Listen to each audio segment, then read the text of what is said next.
You have queued up the Roulette Tapes, a program of adventurous music and conversation recorded at the New York City Concert Hall, Roulette. You can hear thousands of concert recordings from Roulette's past and present and find news of upcoming events celebrating innovation and imagination at roulette.org. Aren't you curious?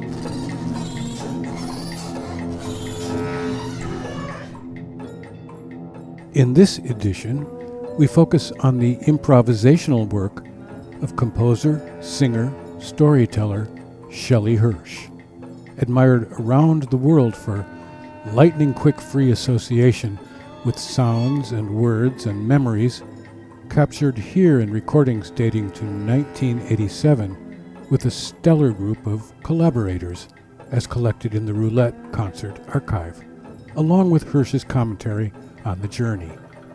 Enjoy the ride. Here is Shelley Hirsch. Summer, 1971. I was a ritual-loving teenager then, living with my boyfriend in one of the makeshift huts on Bill's land, deep in a shady little valley in Napa, California. Every day I'd hike up out of the valley, up to the mountain, up to the most majestic oak tree, and there I'd sit under the twisted branches, throwing my voice around, setting off a cascade of ricocheting echoes in the valley. One afternoon, there was a party on Bill's land. Everyone came out of their huts for the occasion, and there was a feast for the eyes, and treats for the taste buds, and for dessert, psilocybin mushrooms. So many people, too many people, so many people, too many people. I want to be alone. Gotta go, gotta go, gotta go, gotta sing on the mountain under my tree. On my way, a couple seated on a bench near a rickety bridge that covered a bubbling brook. She's very pregnant. He's holding his guitar, but not playing. Bickering, they'd been bickering. Didn't want to interrupt. I just smiled a sheepish grin and then stepped down to the bridge, looking down, careful to keep my balance. But when I looked up, I couldn't believe my eyes. There were dark chocolate Africans dancing on the other side of the bridge, shimmying, undulating. They have pink feather boas on their heads and strands of emeralds strung around their waists and on their arms. Emeralds clanging aperiodically, whipping up a symphony. Further up to a smooth gray screen under my feet. Foot, touch down, red, fast, object, scoots, past, wish. Up, looking up, marshmallows and pillows strewn on blue above. I'm bushwhacking, but gracefully up long golden reeds that ring about, tickling me, they're tickling me, and I am totally tickled into Heidiness. Heidi is me, and I am she. I can see a giant candelabra all lit up. It's my tree. I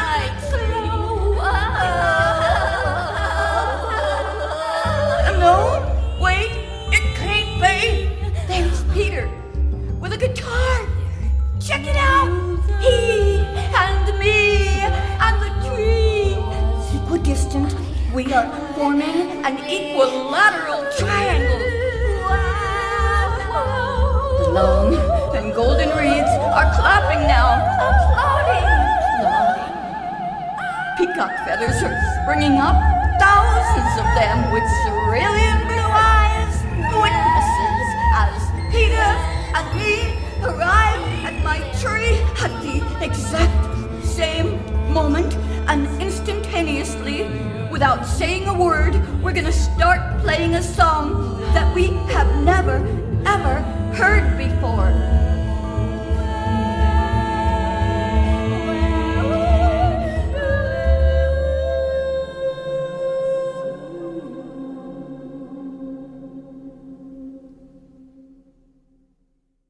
I am Shelley Hirsch. I grew up in East New York, Brooklyn. I lived in an apartment building, and I guess my biggest influence and inspiration was listening to the different music coming out of everyone's apartment into the hallways.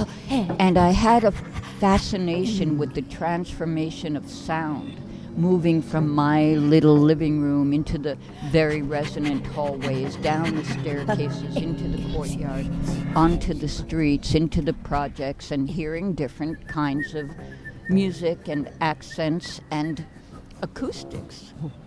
So that's my biggest influence.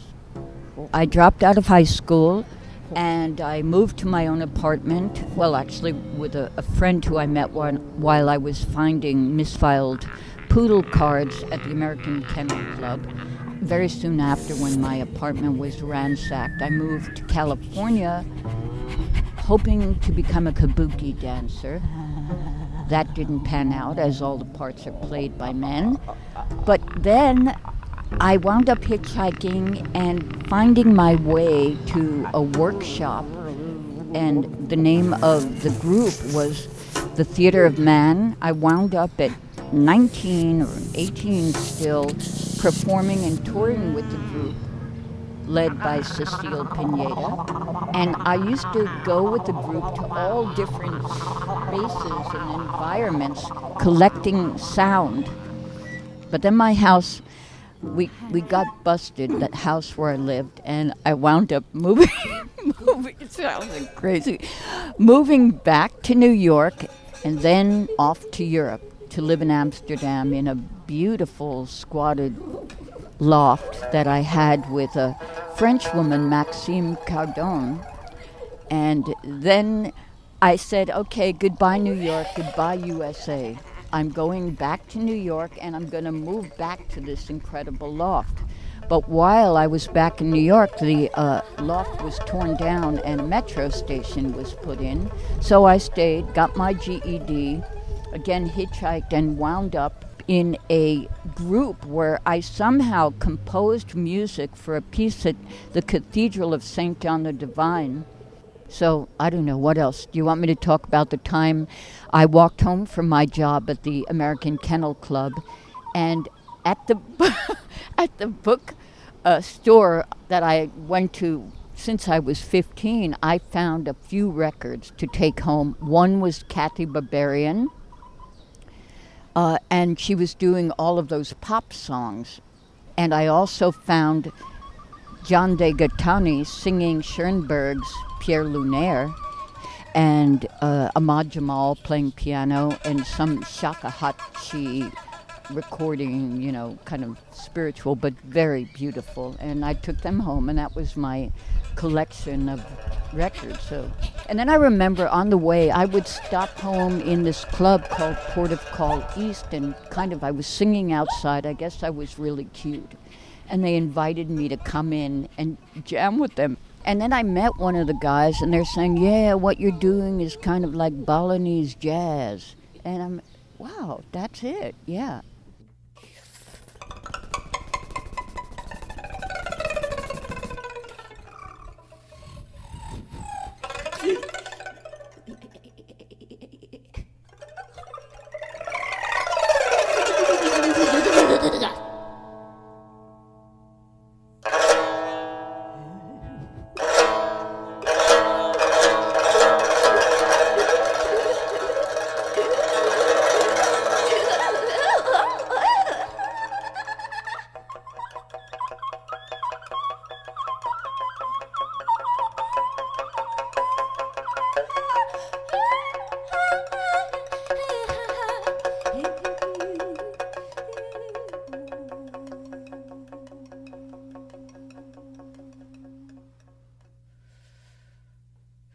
I mean, I've played with such extraordinary people over the years. And I have to say, it was the German people who really said, go for it. You know, you're an instant poet in some of those collaborative ensembles where in the USA, like some people would say, no, using words takes too much focus, puts too much focus on the singer. But for me, it's an integrated part of my instrument. The voice leading to words, the voice sounding in words, emerging. Even as I'm stream of consciousness improvising, I'm feeling the trajectory. I'm fascinated. As a kid in the dance department, we had to improvise haikus. And that had an enormous effect on me because I love thinking about these shapes or bursts of sound and language.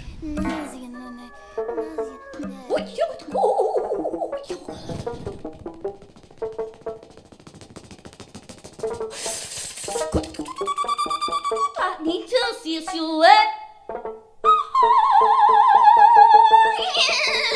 You do those sweet things. Dai contori, stocchi, tori, fattori, mattori, dettori, faccotori, tangeta, tangeta, tangeta, tangeta, tangeta. The dungeons are filling up with the likes of you.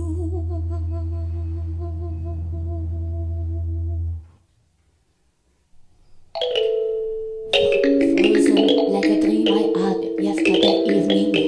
Frozen like the ice cube in my refrigerator. Well, that's not very frozen, cause it's not so cold down there. It's much colder when you put them up on top. It is, ooh, it is. Ooh, I like the little lemon squeezed inside the ice cube tray. Oh, at night when it's also very pretty, I watch the reflection of your marvelous keys in the glass. Oh yes. Hop, hop, hop. 2, 3, 4, 5, 6, 7, 8, 9, 10. 10. We're racing on the shorelines and the gulls are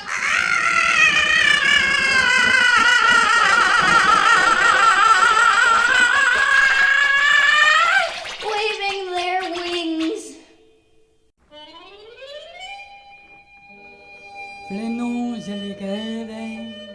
Christian Marclay, one of my favorite and ongoing collaborators, although in recent days he's written pieces, kind of written like a structure for improvising that I perform where he shoots me visual images and I improvise off of them. And I love that. People with Christian always used to say, oh, he's really doing an amazing job following you, and I'm like, well, I'm following him too. You know, it's God, what an extraordinary artist. I love his mind. I love the connections. I love, a friend of mine called me a soft collage engine. And that puts me really, you know, one of the reasons why I relate so well on so many levels to Christian and his work.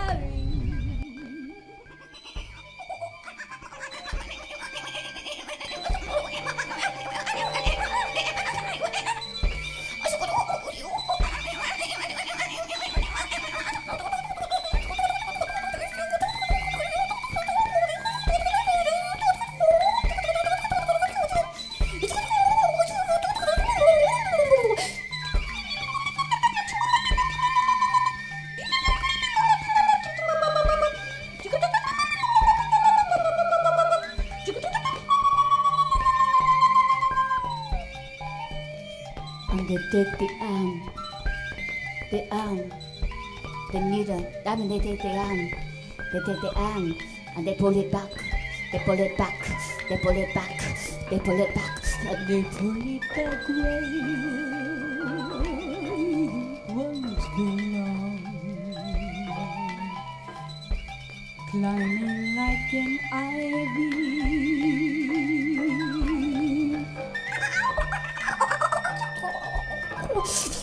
Oh, the roses are growing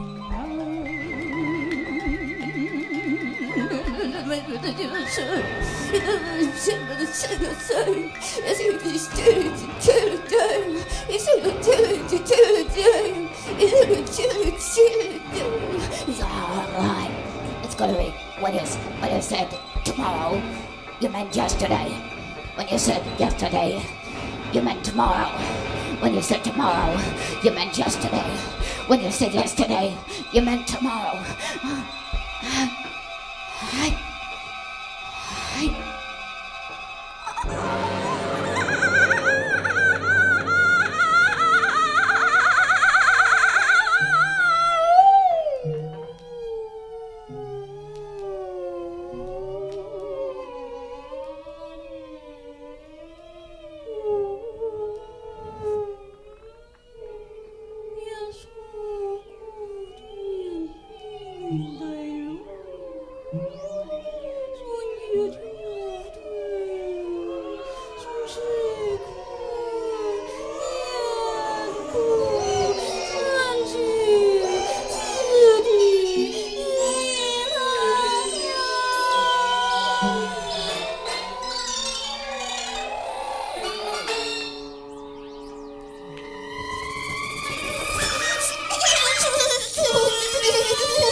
They don't say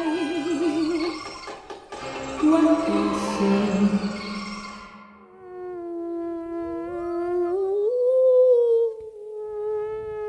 One of the greatest experiences ever. I met Kazuhisa Kazuhisa in Switzerland, and then I heard him improvising with Horst Rickels in Switzerland, and he said, I'm bringing you over. So first I performed in a festival called Beyond Innocent.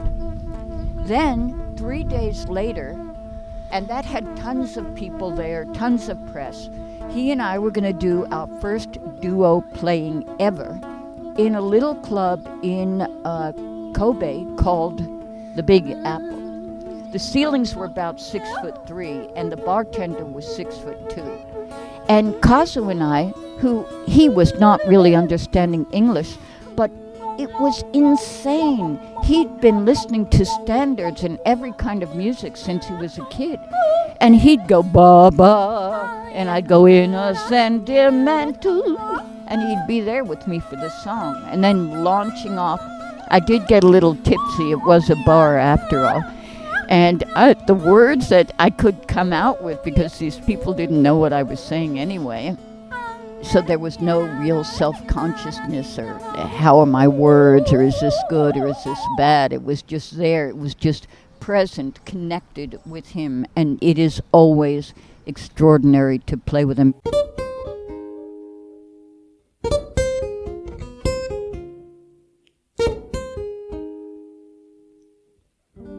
Lead, let, and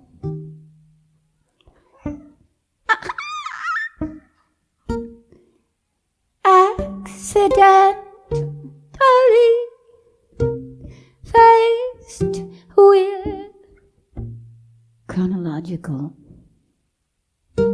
time twisted.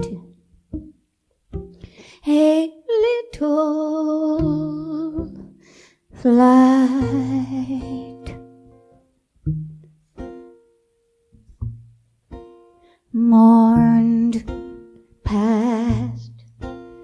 beautiful beginning. Over and over and overrated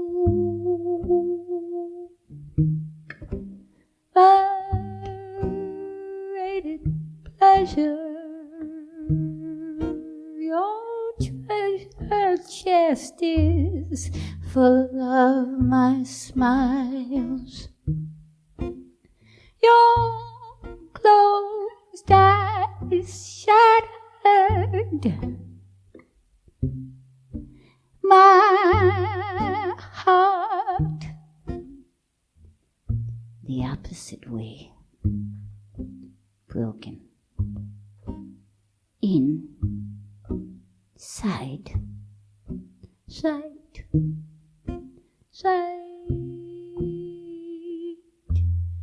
Smoke gets in your eyes.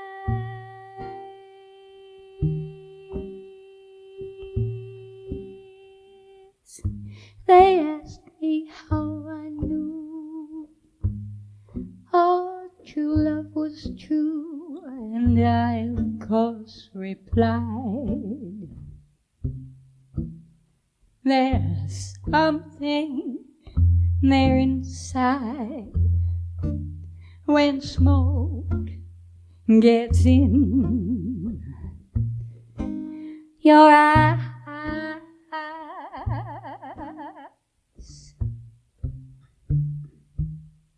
They asked me how I knew my true love was true.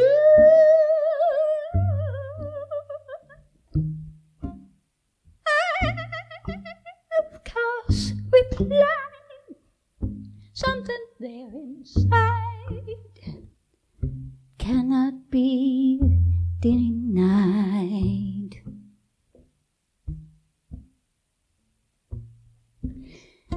They said someday you'll find all true love is blind.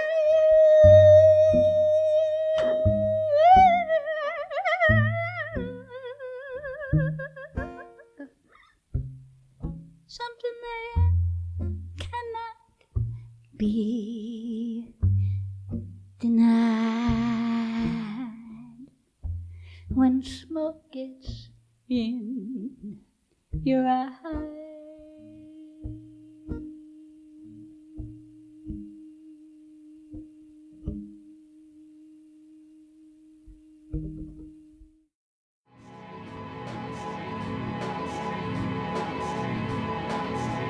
My last piece at Roulette was called The Body Remembers, and in my work lately, and I guess for a while, I kind of twist myself into like a flurry of sound and movement, and then switch gears and write automatically.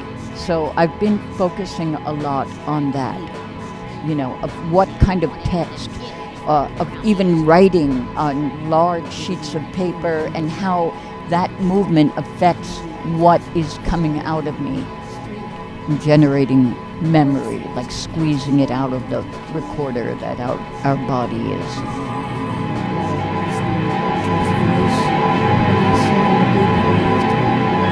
Everything was super slowed down. I remember the slow music. I remember hearing us music. Maybe it was really salsa. Anyway, he had a crew cut and wore black framed glasses and a white coat. He looked so sexy in the slowed down room.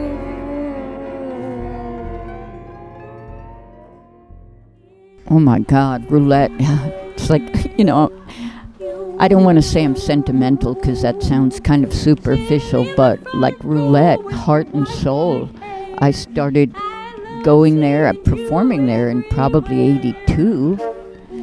And of course, I had one of the best collaborations of my life with the co-director. And, and so partly because of that and being on the board, I got to see some of the greatest concerts ever. I mean, I saw Jerry Hunt perform there for the first time, and I wound up spending 3 years making homages and virtual duets with him. The level and skill of the people working there and the commitment and dedication is extraordinary.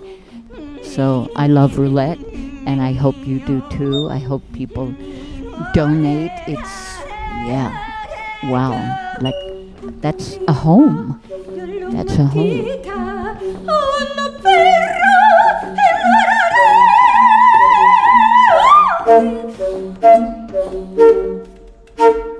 Who, me, you, the hoot, the rose, the in my imagination coming back to me and flying to.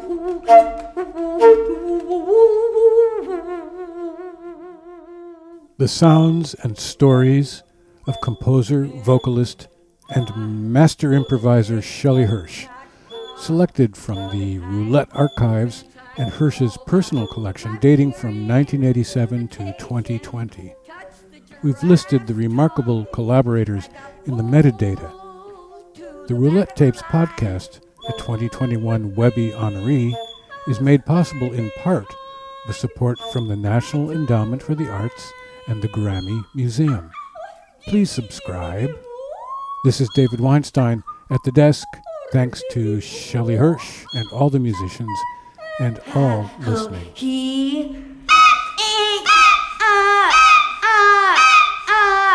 Get me out of here. You have been listening to the Roulette Tapes, a program of adventurous music and conversation. This series is produced by Roulette Intermedium. You can find thousands of concert recordings from Roulette's archives and news of upcoming events at roulette.org.